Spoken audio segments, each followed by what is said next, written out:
So what's going on, everybody? It's J.A. Salute to you for tuning in today. We got a good one as one of sneakers' biggest and most well-known retail chains exposes Nike. So stay tuned as they're going to reveal how Nike plans to bring back the hype to some of their most coveted models. So of course, to begin though, we got some quick updates. First up, we got the NBA season getting ready to kick off. Some big players in the sneaker industry are switching sides as we have Tyrese Halliburton of the Indiana Pacers, previously signed to Nike. He's now going to be taking his talents over to Puma Basketball, which they welcomed him today with this nice little promo video featuring his pops in there and everything like that. So of course you got to love the family connection. And previously we did speak on how Salehi Bembry was recently named as the head over at Puma Basketball. So I'm sure his creative directive touches were added to this promo video right here. So you got to love this move. And as far as Puma Basketball, they already got LaMelo Ball signed over there, very influential to the youth. And I would say now with Tyrese Halliburton over there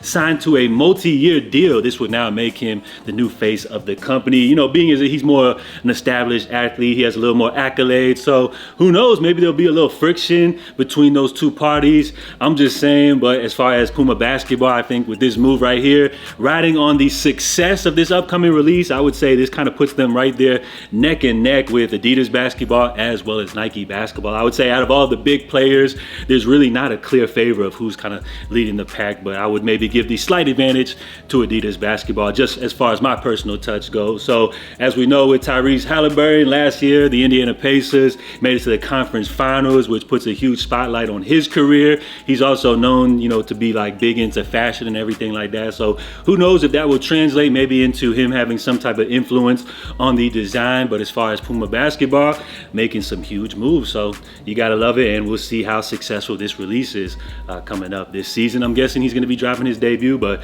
we'll have to wait and see on that. Now, we also got a first look at the upcoming Jordan 3 Black Cat, which is one of next year's most highly anticipated releases. These originally dropped back in 2007. So we now have a first look, which comes courtesy of Z Sneakerheads, which we heard about this pair coming, but this is the actual first look here at the sneaker, the actual images of what the shoe will look like. And from everything I remember from the OG pair, these joints look spot on, but I would say the shape of the actual model seems to be a little more refined. So I would say as far as the 2024 version, this is a great take on this pair. But you know, now that this pair, which originally came out in like 2007, how do you guys feel like these look nowadays?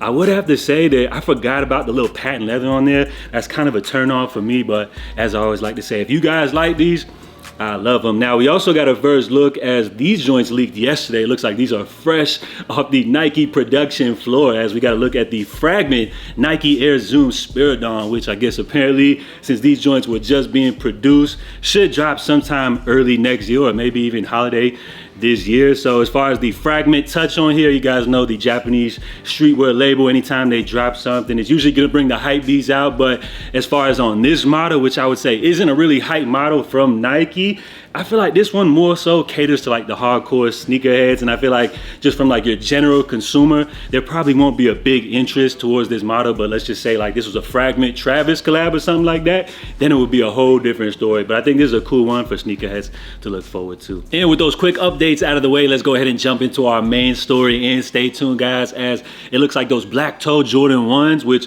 apparently are supposed to be pushed back all the way to 2025. It looks like I do have some retailers which will be dropping these pairs coming up here in about a week or so. So let's go ahead and jump right into things. Now, of course, Footlocker being one of sneakers' biggest retailers, some of you guys probably have some of your most fond memories purchasing sneakers at Footlocker. Well, at least I do myself, and they've been around as they just celebrated their 50th anniversary. So I would say definitely probably the most popular sneaker retailer across the country. Now, they did sit down recently with Complex's Brendan Dunn, their executive Frank Bracken. So he gave us a little insight at what's going on behind the scenes, as I did speak on previously how Footlocker has actually exceeded expectations as far as sales and everything. So he's going to give us some secrets, break things down on why Footlocker was able to beat those numbers. And they did reveal some stuff that Nike is doing behind the scenes as well, as they look to bring back the hype to some of their most popular models. So let's go ahead and break down why Footlocker has been so successful. Of course,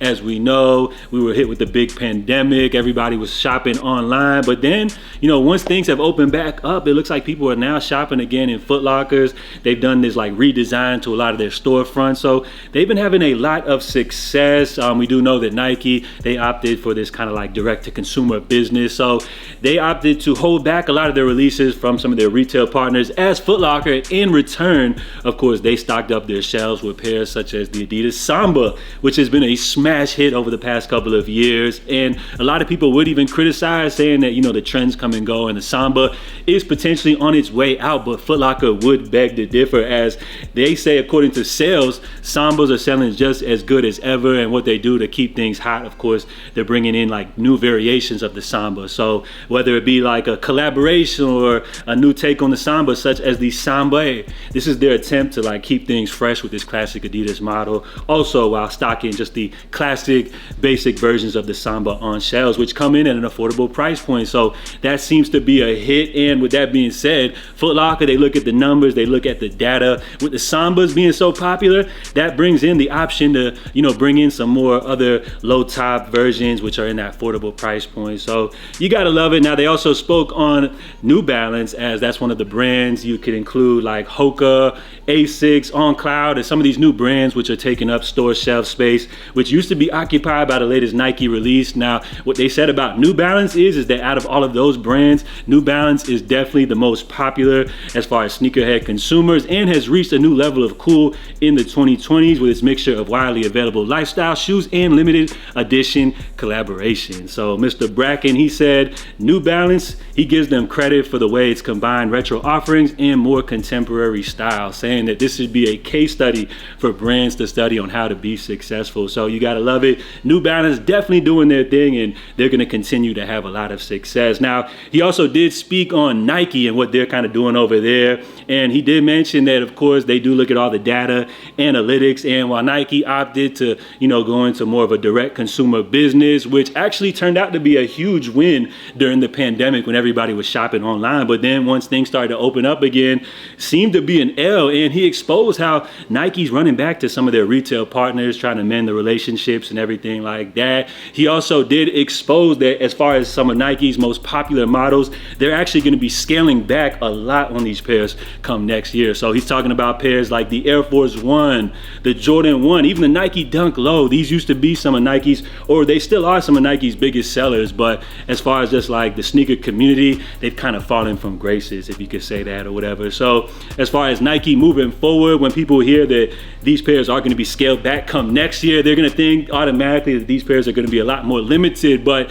that's not actually the case, as he's saying that as far as Nike, what they're going to be doing is taking a lot closer look on allocation, so where these specific pairs go. So for example, right now, if a new Nike hype release drops, most of the pairs are actually going to go from the sneakers app direct to consumer, while you will see Nike drop these pairs with some of their retailers. Again, the majority of the stock is going to be going to the sneakers app. So come next year, with Nike taking a close look at allocation rather than dropping a majority of pairs via the sneakers app, we're going to see a lot more pairs hit retailers such as Footlocker, which is kind of going to give the illusion that these pairs are a lot more limited, than they actually are. Plus, on top of that, they're also going to be doing a lot more regional exclusive releases, again, to kind of drive up that demand. And I feel like what Nike's trying to do is, drive up that hype and sneaker resale, because in my opinion, once their sneakers have a lot of resale value and people are talking about them, it's basically just free promo that's going to trickle down to dollar signs for the rest of the brand. So as far as Nike, it looks like next year they're going to be trying to scale back things, put a lot more releases in stores such as Footlocker, and probably have a little more limited availability, for their big sneakers app launches. So big changes coming to the sneaker industry come next year. We'll see how things pan out and everything like that. But as far as Nike trying to bring back the hype to, like, let's say the Dunk Low or even the Jordan 1, I feel like honestly they've kind of burnt out these silhouettes over the last couple of years, and I don't think this is going to be a quick fix, but I think Nike honestly would have to scale back a lot on these models to like really bring back the hype and everything like that, which I feel like would be a dumb move. I think they should just keep these joints on shelves, keep them easily available, but give people the colorways that they want. So like for the Jordan 1s, hit us with some retros, have them heavily stocked, available in stores like the retro classic Jordan 1s. Keep those white Air Force 1s on shelves, black pairs as well, as people still like to rock their black Air Force 1s. And as far as the Dunk Lows, just keep them joints on shelves as well, because again, they're coming in at that affordable price point.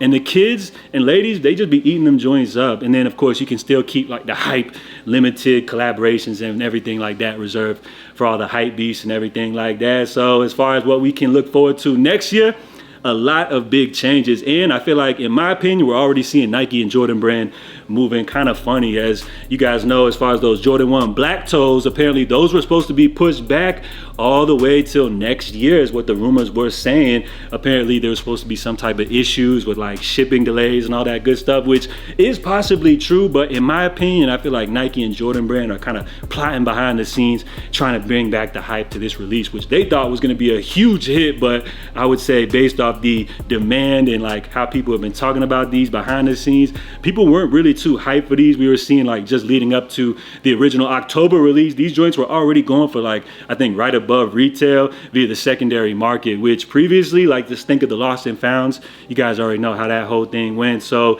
for these to just be going for like retail ahead of the release, I feel like Nike wasn't too happy about this. And I think they're trying to mix things up right now, because as you see right here, we do still have some retailers which still have these joints scheduled to drop for the original October date. So just for example, Cinco, New York, this is one of these like smaller boutiques. They have these joints dropping with a countdown in about 9 days or so. So what it seems like, as far as these Jordan 1 black toe reimagines, the smaller boutiques and retailers will probably still be dropping these joints on October. And then I would expect for Nike to have a big sneakers app launch at a later date. People were saying push back to 2025, but I could definitely see them trying to surprise us with a nice little holiday release. So I think what they're trying to do is shake this release up. We already see when the word was that these were being delayed, that resale prices started to go up. And once people found out that they weren't able to grab these, it made them, of course, want to grab them. Everybody wants what they can't have. So I think Nike, they're trying to stir up the pot, cause a little confusion, as we're going to see these pairs hit some smaller boutique retailers. Some pairs will hit the streets early, which a lot of pairs have already been backdoored. And then, of course, that'll make everybody excited about a big sneakers app launch later down the line. So let me know what you guys think about all of this right here. As far as Footlocker, they did also mention that they use a lot of data and analytics to determine what products they want to fill up on shelves, whether that would be based off like Google data searches, whether it would be based off products that they're able to sell at full price versus products that they have to heavily discount. This is how Footlocker maintains their success. And while I do appreciate, the data and analytics is a great way to remain successful, I feel like in order to really be successful, you got to have a little combination of the data, the metrics and everything like that, but also with a little crafted curation. So for example, give people what they want, but you guys also have to craft and curate, some stuff maybe that people don't know that they want, but they actually do need. I feel like that's a better strategy in the long run and everything like that. So let me know what you guys think about this. Did you know Footlocker has been so successful as of lately? Because a couple of years ago, a lot of people were saying that Footlocker could be coming to an end very soon, but it looks like they just celebrated their 50th anniversary, and it looks like they got another 50 years plus in them. So salute to Footlocker. I remember as a kid, like grabbing some of my first sneakers, back in the day at your local Footlocker and everything like that. So drop some of your Footlocker memories down below. Let me know what you guys think about this. Do you feel like Nike's new strategy of trying to scale back some of their most popular models will help bring back the hype? Let me know what y'all think down below. And if you guys made it all the way through the end, I appreciate y'all. Drop a salute in the comments. So I'm JA, of course, hitting you guys with your daily news sneaker update. I'll be back tomorrow. In the meantime, stay safe, stay blessed, and I'm out, y'all. Love.